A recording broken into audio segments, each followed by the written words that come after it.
Okay, today we are going to start doing 9.9, and this is, I'm just making sure everything is good. This is application of marginals and derivatives. So the one thing you need to remember is that marginal means take the derivative.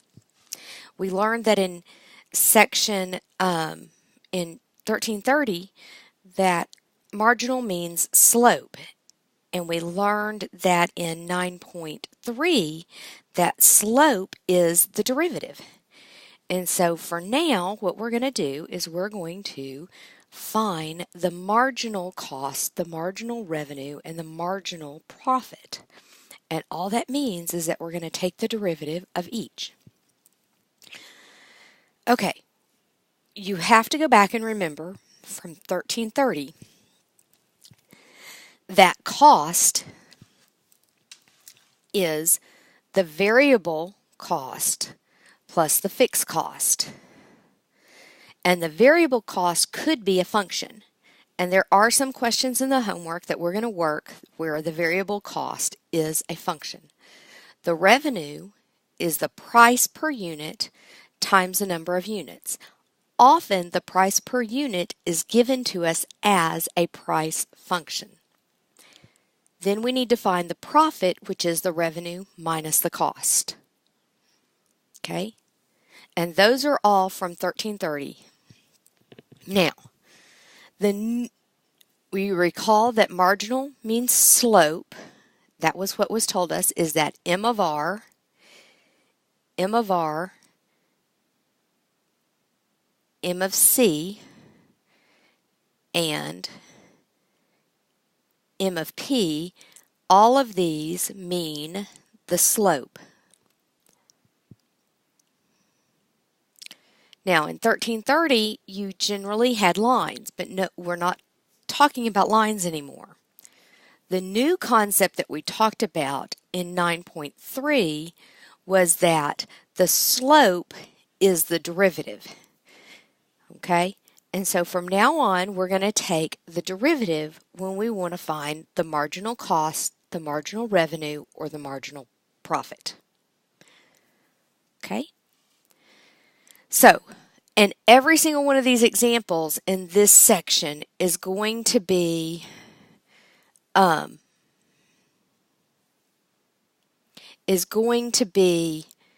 word problem. All right?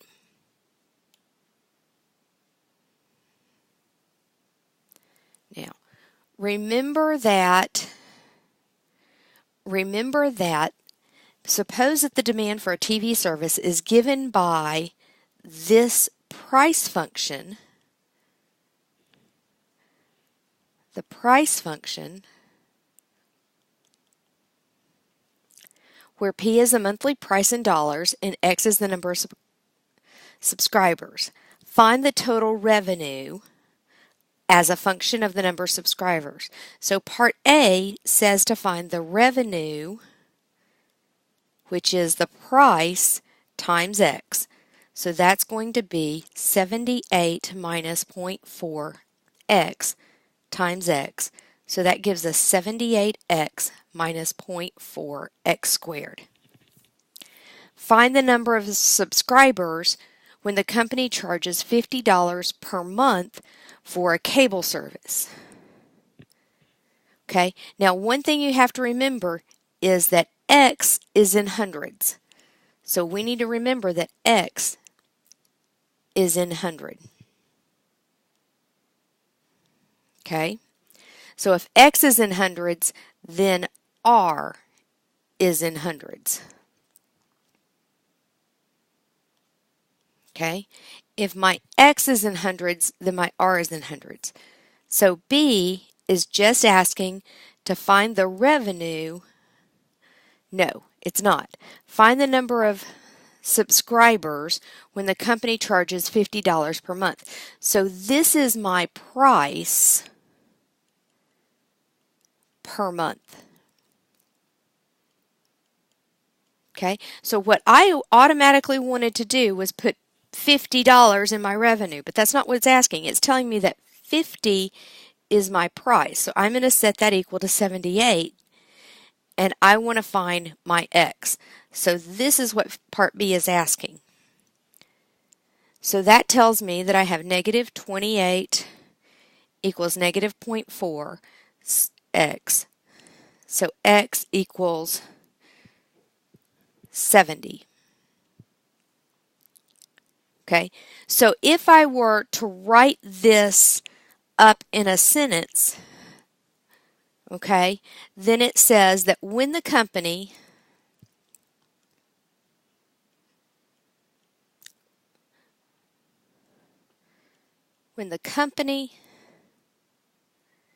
charges $50 per month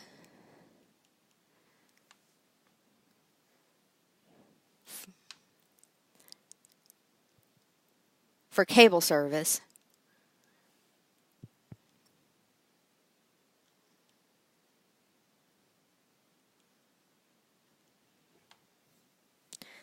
they must have 7,000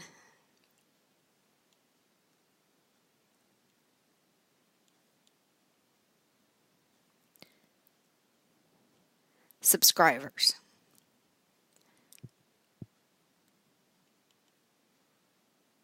Okay, because remember, X is in hundreds. All right. Part C says find the total revenue when P equals 50. So C is, I now know X is 70, so C is find R of 70. So that's 78 times 70 minus 0.4 times 70 x squared. So that gives me 35,000.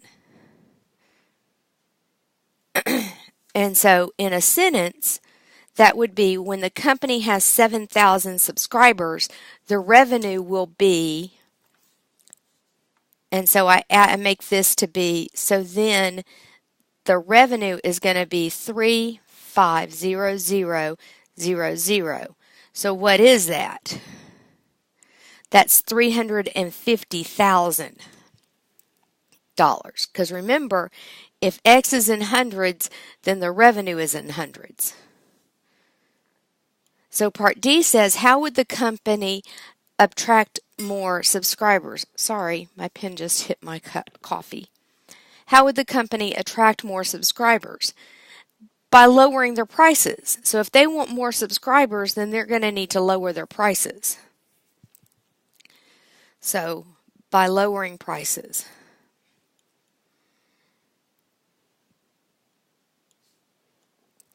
This is why we do not have cable. It is too expensive. Okay. Sorry. Find the marginal revenue when the price is $50 per month. So, what does marginal mean? Marginal means take the derivative.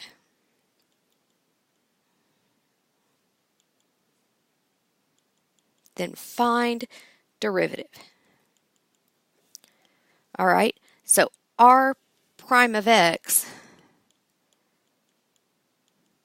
equals 78 minus 0.8x. So then it says find the derivative at, and this is the same thing as m of r bar.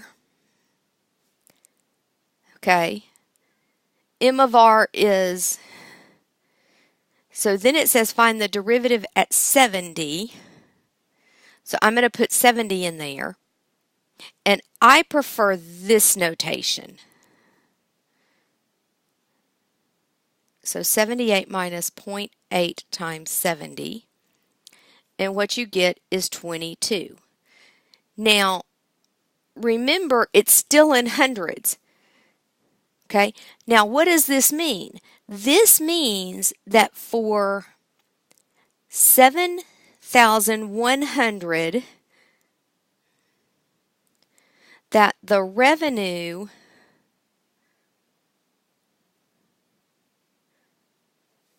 for the 7,100th, just that 7,100th customer, so just that one customer, is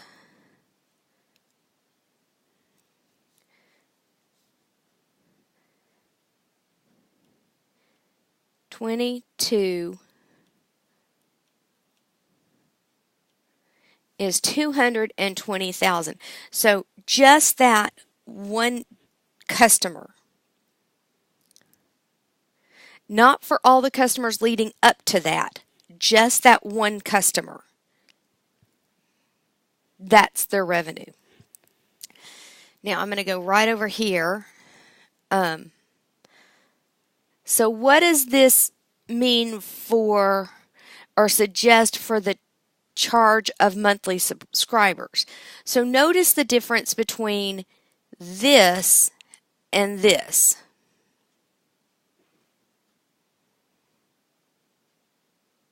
So what does it mean? If the number of subscribers increases, then what's happening?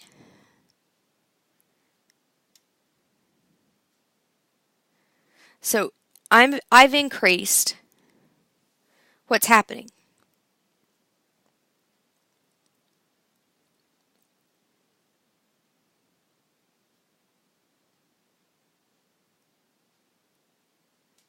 It's decreasing. Sorry, I'm looking at the answers and the answers don't make sense. This is the answer in WebAssign, but it does not make sense for this because my revenue is decreasing. WebAssign says that my revenue increases, but what the math shows is my revenue is decreasing.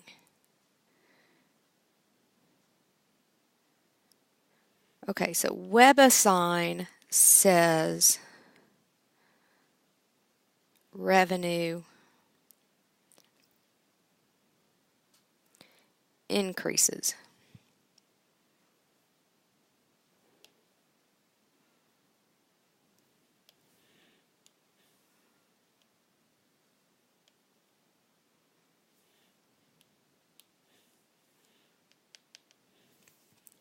Okay, my pen just stopped working.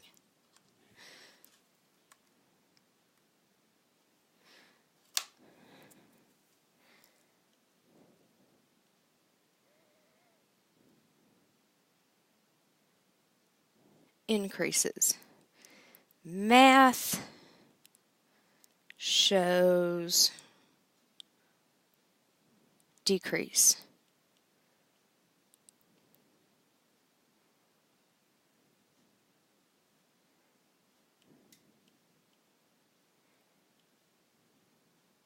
And it could be that we have hit that sweet spot. And for some reason, there is always a sweet spot in which that the math disagrees with what typically happens. And it could just be that we've hit that sweet spot. So, if you get to one where you've hit that sweet spot, then just post it in the discussion board and we'll get there. But for this example, WebAssign says that the answer is if the number of subscriber increases from 700 to 7,100, which is what this means. Okay, my pen is not keeping a charge. Or my pencil. It's an iPencil that I'm using. This means that this is the value. It's not necessarily this. This is the value of the number of customers between these two. Is this revenue. That if the number of subscriber increases from 7,100 to 7,100, the revenue increases to this value.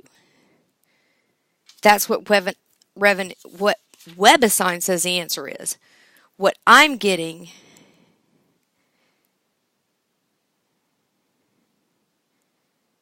is that value goes down.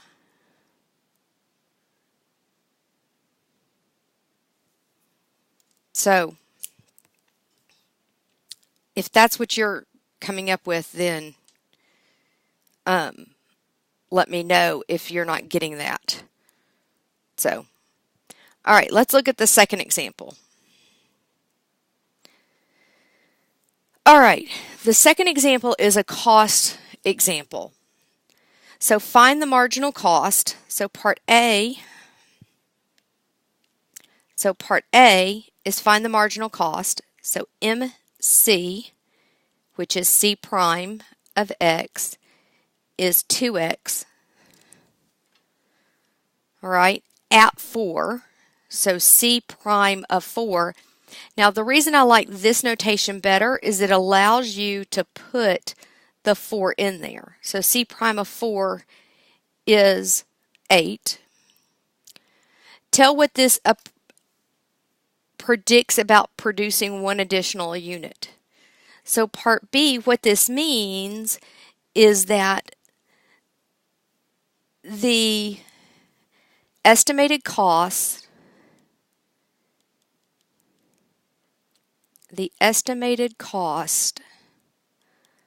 of producing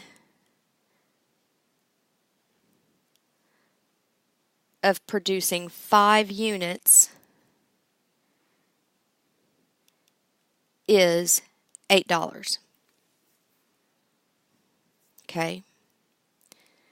Now part C says to calculate C of 5 using the original equation. So 40 plus 5 squared equals 40 plus 25. So that's 65. And C of 4, which is 40 plus 4 squared, that's a 40, which is 40 plus 16, which is 56. So find C of 5 minus C of 4. So that's 65 minus 56, which is 9. So if I were to actually find, so the actual cost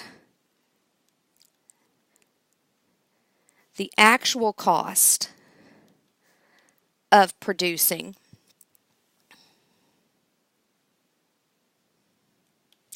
five units is $9. And that's the whole point of this exercise, is to show you that if I take the derivative and set it equal to 4, that I get $8. If I actually go through and calculate the actual cost of producing 5 units, that I get $9. So it's a pretty good estimate. Now let me say this, that the higher I go, so the bigger the numbers are, then the closer I get to the actual cost. Okay?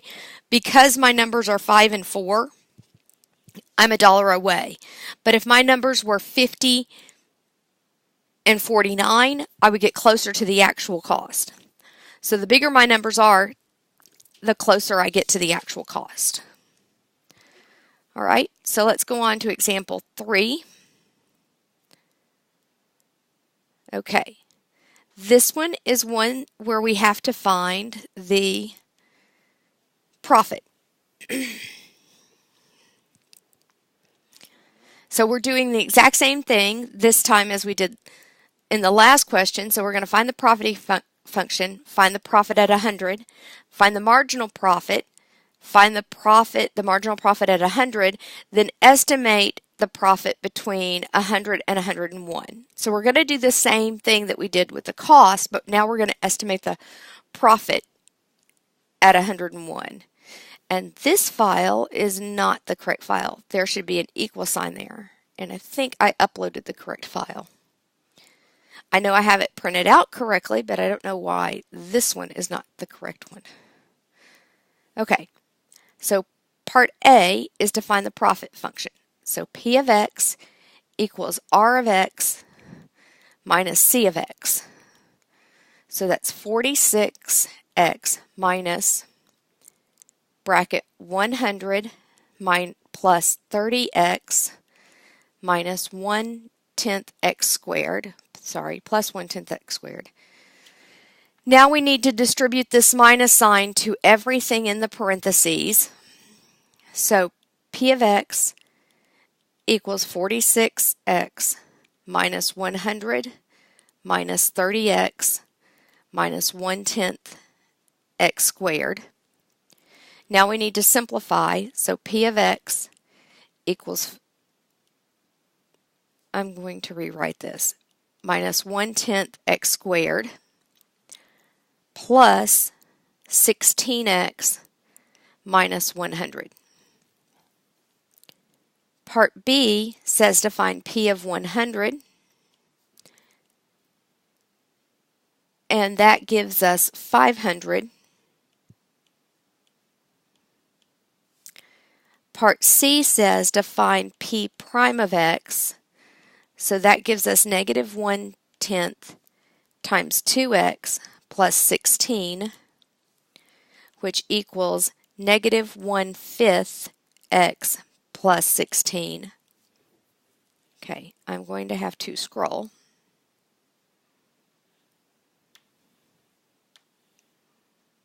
Okay, part D says to find P prime of 100, which is negative 4.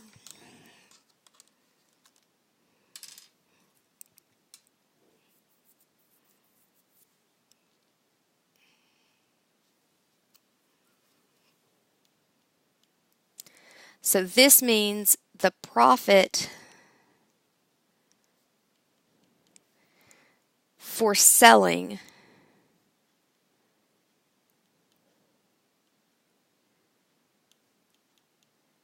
the 101st item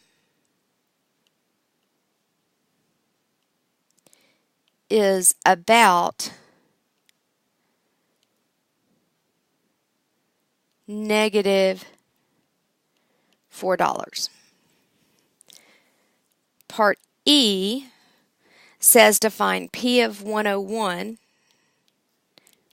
which is 495.9, and P of 100, which we already found is 500.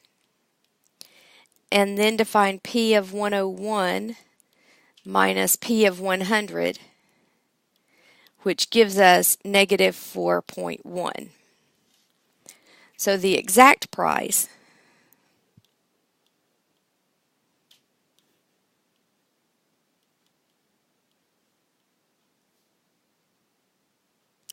of selling the 101st item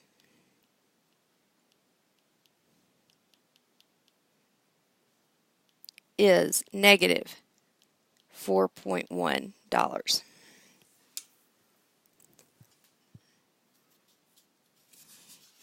Okay, now let's look at the next one.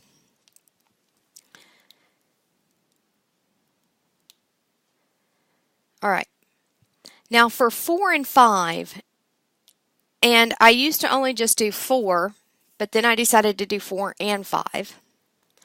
In 4 and 5, you have to come up with both the cost and the profit function from word problems. Okay? And in 4, it says the cost, okay, so the cost per unit equals 5 plus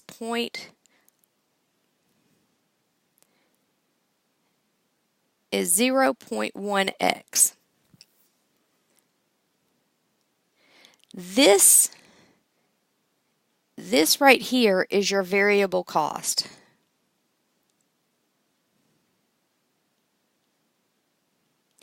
And there is no fixed cost.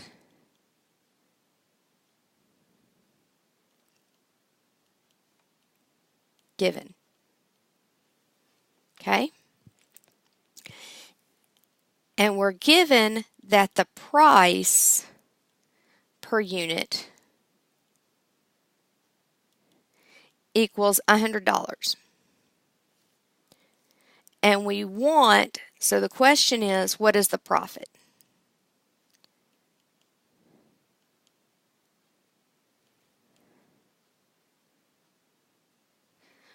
What is the max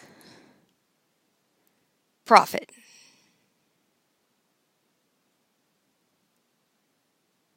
Right? What is the maximum profit?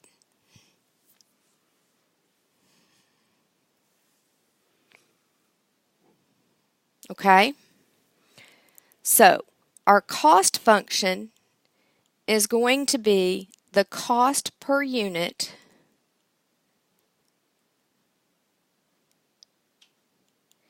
times the number of units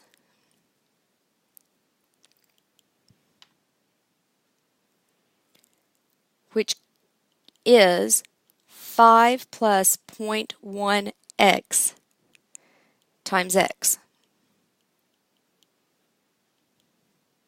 So that's 5x plus 0.1x squared. Okay? And if you took 1330 at Texas Tech last semester, this question, or one very similar to it, was on the final exam in the fall. Okay? The price per unit, so our revenue is going to be the price per unit if you took the common final times the number of units, which equals 100x.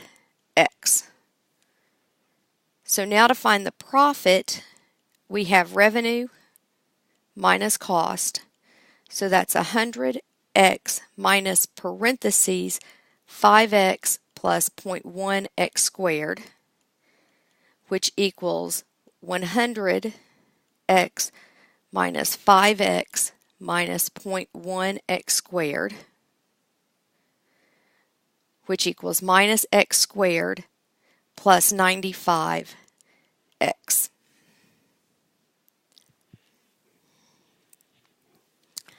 Now, how do I find the maximum? For this exam, for right now, the only way we know to find the maximum is to use x equals negative b over 2a. For the next exam, you will learn a new method, and if you use negative b over 2a to find the max, you will not get credit.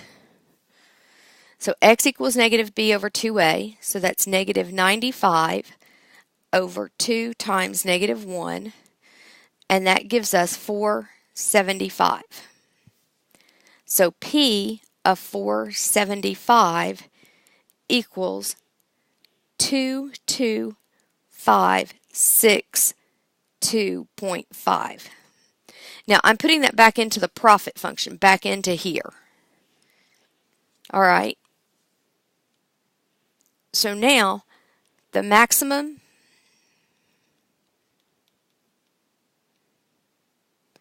daily profit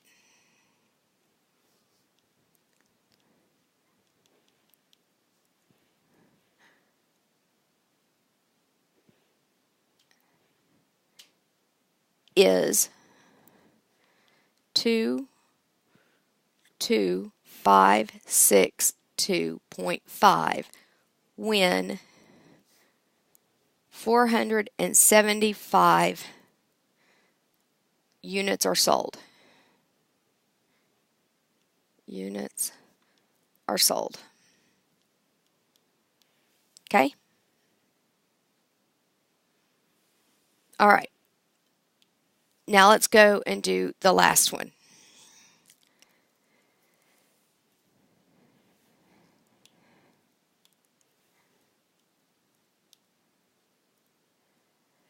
All right.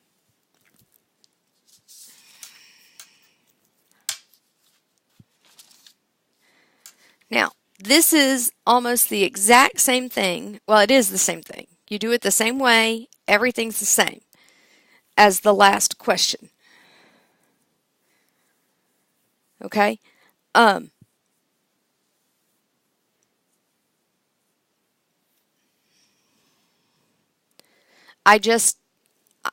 From teaching this last semester, students struggled with these two, and there are 3 of them in the homework. And so I've worked one, this is the next one, and then I left the third one for you to do. All right. The price of a product is given by $400. The cost per unit is given by this function where X is the number of units produced per month. How many should the firm sell to produce the maximum profit? Again, we're looking for max profit. So max profit is what we're looking for. We know that the price per unit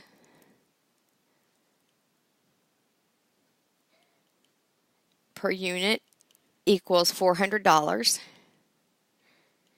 And we know that the cost per unit equals 90 plus 0.5x. And we have no fixed cost.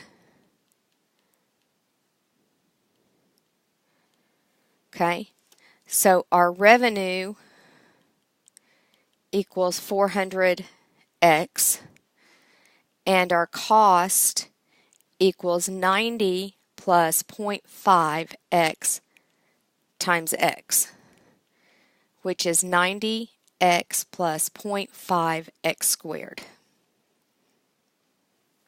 So then our profit equals revenue minus cost, which is 400x minus 90x minus 0.5x squared, which equals 310x minus 0.5x squared. To find our max, we have x equals negative b over 2a, which is negative 310 over 2 times negative 0.5, which is 310.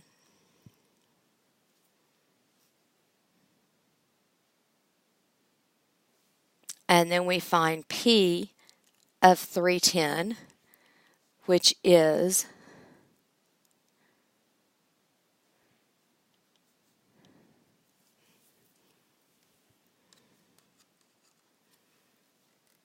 yes, I know, I should have charged my pencil more before I started.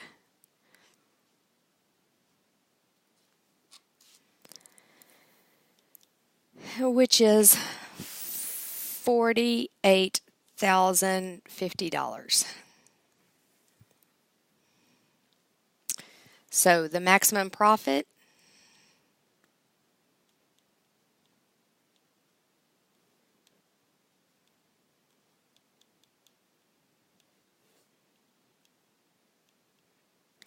is $48,000, $48,50 when 310 units are sold.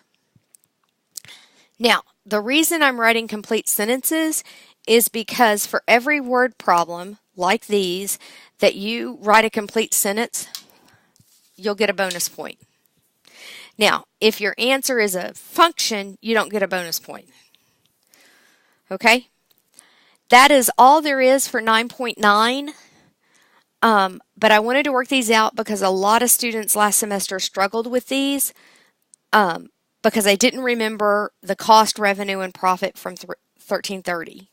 Now, all you have to remember is that marginal means take the derivative. For this section only, you will use negative b over 2a. Now, notice that in this section, all of my functions came out to be quadratics. That will not be true when we get to chapter 10. Okay, if you have any questions, please make sure to post on the discussion board. Thank you. Email me if you have questions or post them on the discussion board.